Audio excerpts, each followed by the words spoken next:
Hey guys, what is up and welcome back to another video. So this video is just going to be a very simple video. So I'm just going to show you guys my tech setup of 2021. This video is going to be having two parts. One is the January edition and one is the December.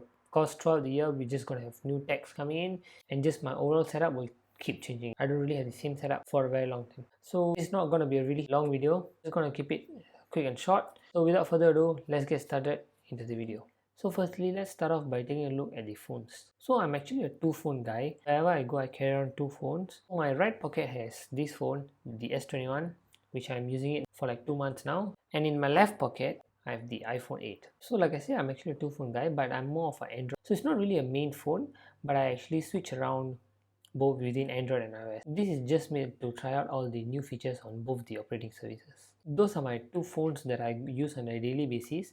Of course, wherever I go, I carry both my phones around. And as for my audio device, the earphones that I use is the AirPods 3.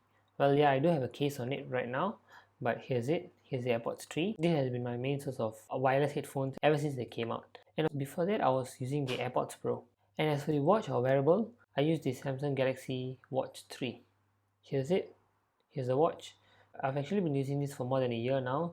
I actually wanted to get the Gear 4, but I didn't like the design of the Watch 4 at all. I actually did wanted to get the Galaxy Watch 4 after it came out, but I didn't really like this design. I actually preferred the dial here, so I can just turn it around and just get my notification and everything. So I actually preferred this, and that is the only reason why I didn't change to the Watch 4. And as for the computer, I'm using the 13-inch M1 MacBook Pro here. As you guys can see here, this is the 13-inch MacBook Pro. This has been my daily laptop. And this MacBook has not just been my daily driver, but it's also my main editing machine. And of course, wherever I go, I also carry this MacBook around because I can't carry my other MacBooks around, like my 2009 MacBook Pro. Those are really bulky machines. This is basically my all-in-one computer, other than my iMac. So if I have to like do a work on the go, then I'll go for my M1 MacBook Pro here. But other than that, mostly, so this has been my editing machine. And to go with my MacBook, I actually got this cooling pad, as you guys can see here, for $50. And this is just basically for my editing, just to keep my MacBook temperature low. As you guys can see here, it also has this control panel, so I can actually control the RGB lightings. Oh yeah, this does have RGB lighting though, and I can control the speed of the fans and everything. So let me just show you guys. There you can see the fan is running. It's at 3, so let me just increase this. So here you go, this is the fan with RGB lighting, and of course I can change the color of the lighting too just by pressing this button. Just keep pressing it and I can just keep changing it.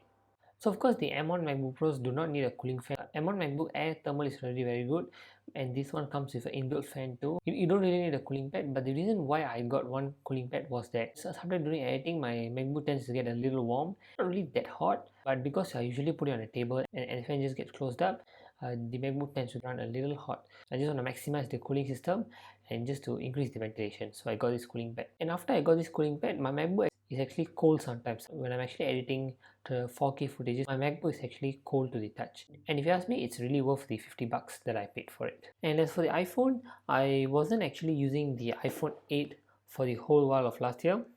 I actually was changing between the iPhone 5s and the iPhone 7. And usually my iPhone doesn't stay the same for a long time. Sometimes I just change the phone because I just felt like changing, because I've been using this phone for too long, then I'm just changing it. And as for my Android phone, that usually stays the same throughout the course of a year, because I usually don't move away from Samsung, so my Android phone stays the same. But as for last year, I actually changed between three Android phones. So last year I was using the S20 Ultra, and then I bought the Samsung A52 if I'm not wrong for $200. Was using that for a while. Then I went on to the S21. And so now let me show you guys my full setup.